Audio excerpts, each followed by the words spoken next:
सभी को नमस्कार। पूर्व अध्याय में हम पूर्व जो है लेक्चर वीडियो था उसमें हमने ये देखा था कि प्रक्रिया लागत लेखांकन क्या होती है,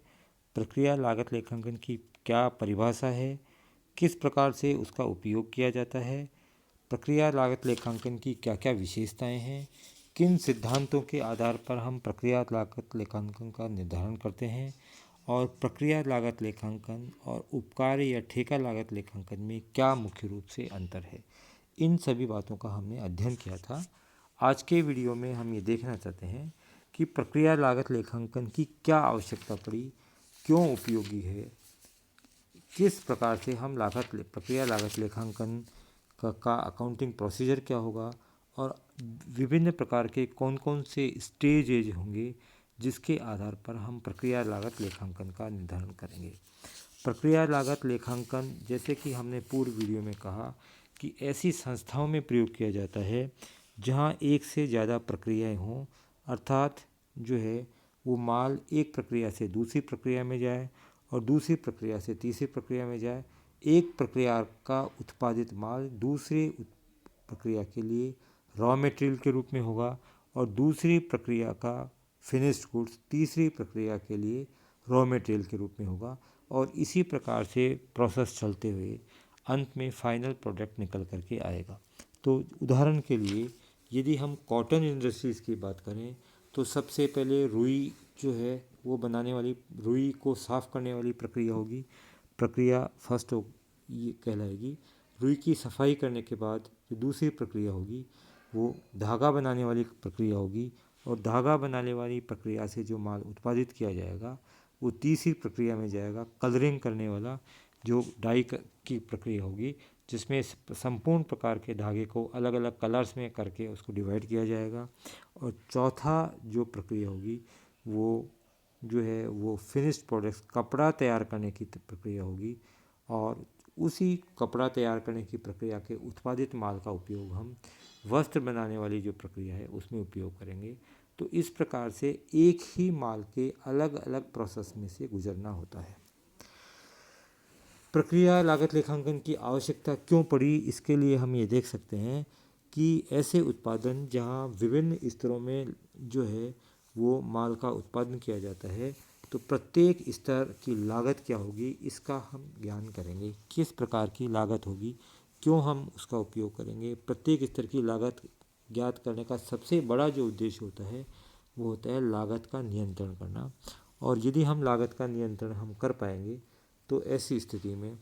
जो है वो हमारा उत्पादन लागत, कुल उत्पादन लागत जो होगी वो कम आएगी और वो हमारे लिए लाभकारी होगी क्योंकि हमारी टोटल कॉस्ट यदि हम कम कर पाते हैं तो हमारी सेलिंग प्राइस जो है वो ऑटोमेटिकली कम हो जाएगी और बाज़ार में जो प्रतियोगी बाज़ार है उस प्रतियोगी बाज़ार में हम टिक पाएंगे। इसीलिए उन उत्पादों में जहाँ माल अनेक प्रकार की प्रक्रियाओं में होकर के गुजरता है प्रत्येक स्तर पर लागत ज्ञात करना जरूरी है और प्रत्येक प्रक्रिया का लाभ भी ज्ञात करना जरूरी है जिससे कि हम प्रत्येक प्रक्रिया की उपयोगिता और अनुपयोगिता का पता लग सकें, प्रत्येक प्रक्रिया की होने वाली लागत पर नियंत्रण स्थापित कर सकें और प्रत्येक प्रक्रिया को किस प्रकार से नियंत्रित किया जाए, किस प्रकार से आगे बढ़ाया जाए उसका पता लगाया जा सके। दूसरी बात ये करें कि यदि लागत लेखांकन में हमको सरलता और मितव्ययिता की आवश्यकता है तो मितव्ययिता लाने के लिए प्रक्रिया लागत लेखांकन का अपनाया जाना आवश्यक है। यदि कोई प्रक्रिया ऐसा है जिसमें अर्धनिर्मित माल भी होता है तो यदि उस अर्धनिर्मित माल की लागत को ज्ञात करने के लिए भी हम जो है वो प्रक्रिया लागत लेखांकन का उपयोग करते हैं और वर्क्स इन प्रोग्रेस या सेमी फिनिश्ड गुड्स की कॉस्ट का निर्धारण करने के बाद ही हम जो है वो आगे की जो है वो लागत ज्ञात कर पाएंगे।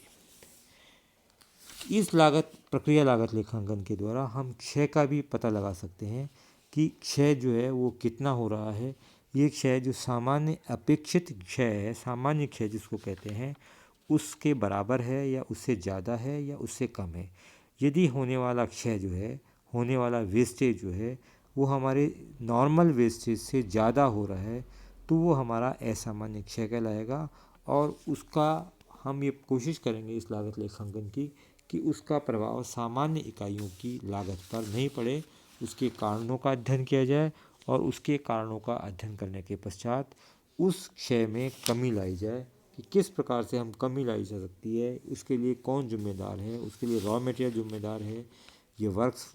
वो जो है हमारा वर्कर्स जिम्मेदार हैं, या हमारी मशीनरी और प्रोडक्ट्स जिम्मेदार हैं, या पावर फेलियर जिम्मेदार हैं, कौन जिम्मेदार है, उसकी जिम्मेदारी तय की जा सकती है और असामान्य क्षय को रोका जा सकता है। इस प्रकार से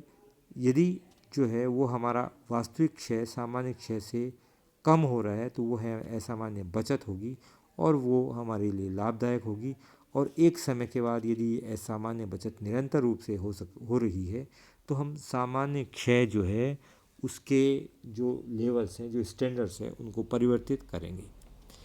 इसी प्रकार से प्रक्रिया लागत लेखांकन में हम ज्वाइंट प्रोडक्ट और बाई प्रोडक्ट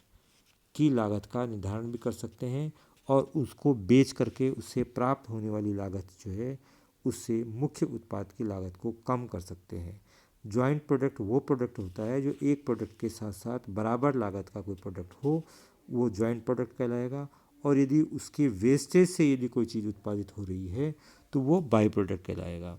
जैसे उदाहरण के लिए तेल उद्योग में तेल के उत्पादन के साथ साथ यदि खली का उत्पादन होता है, या रुई उद्योग में रुई के साथ साथ बिनौले का उत्पादन होगा तो वो हमारा सह उपोत्पाद कहलाएगा, बाई प्रोडक्ट कहलाएगा। तो उसकी लागत का ज्ञात करना और उसके आधार पर मुख्य उत्पाद की लागत को कम करना, ये भी इस प्रक्रिया लागत लेखांकन का एक हिस्सा होगा।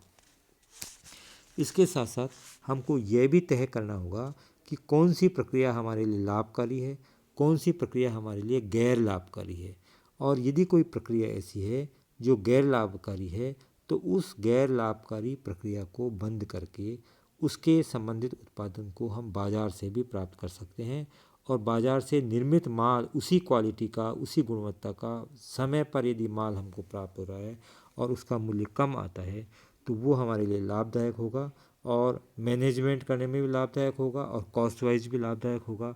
तो इस बात का निर्णय हम तभी कर पाएंगे जबकि हम प्रक्रिया लागत लेखांकन का उपयोग करते हैं। तो ये कुछ लाभ थे, ये कुछ जो है वो आवश्यकताएं थी, महत्व थे, जिसके आधार पर हम प्रक्रिया लागत लेखांकन का अध्ययन आवश्यक समझते हैं। प्रक्रिया लागत लेखांकन समझने के लिए ये भी आवश्यक है कि उसके कौन कौन से चरण हैं। प्रक्रिया लागत लेखांकन जब भी हम निकालेंगे तो सबसे पहले हम सिंपल प्रोसेस अकाउंट बनाना सीखेंगे। सिंपल प्रोसेस अकाउंट बनाएंगे और पता लगाएंगे कि कौन से आइटम हैं जो उसकी डेबिट साइड में आएंगे, क्रेडिट साइड में कौन कौन से आएंगे, टोटल कॉस्ट का निर्धारण कैसे किया जाएगा और प्रत्येक प्रोसेस के लाभ का निर्धारण कैसे किया जाएगा।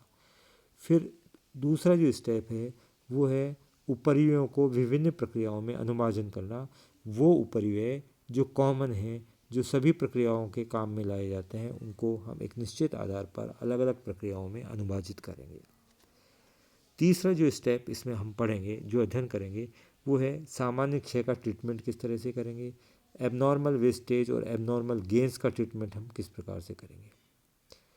चौथा जो इम्पोर्टेंट पॉइंट है जिसका अध्ययन किया जाएगा कि ओपनिंग और क्लोजिंग स्टॉक है उसका मूल्यांकन हम किस प्रकार से करेंगे। और अगला है कि यदि किसी उत्पाद में बाई प्रोडक्ट और ज्वाइंट प्रोडक्ट है तो उसका ट्रीटमेंट हम कैसे करेंगे। इंटर प्रोसेस प्रॉफिट जो है वो क्या है और इंटर प्रोसेस प्रॉफिट का अध्ययन हम किस प्रकार से करते हैं, उसका ट्रीटमेंट किस प्रकार से करेंगे, ये भी हम इस चैप्टर के अंतर्गत पढ़ेंगे। इसके अलावा वर्क्स इन प्रोग्रेस का मूल्यांकन किस प्रकार से किया जाए और डिसीजन मेकिंग से रिलेटेड प्रश्न जो प्रक्रिया लागत लेखांकन से संबंधित है वो भी हम इस चैप्टर के अंतर्गत पढ़ेंगे। प्रक्रिया लागत लेखांकन का एक सेट अकाउंटिंग है, प्रोसेस अकाउंट हम तैयार किए जाते हैं जिसमें डेबिट साइड में हम direct material, direct wages, direct expenses, indirect expenses और एनी अदर एक्सपेंसेज वो हम शामिल करेंगे। उसी प्रकार से क्रेडिट साइड में यदि कोई वेस्टेज है वो वेस्टेज से लेस करेंगे और उसके बाद में उसकी कॉस्ट को नेक्स्ट प्रोसेस में हस्तांतरित कर दी जाएगी। तो ये एक सेट फॉर्मेट है, इस सेट फॉर्मेट के आधार पर ही हम आगे चलेंगे, आगे बढ़ेंगे और जो है वो प्रोसेस अकाउंट हम उसी आधार पर तैयार करेंगे। धन्यवाद।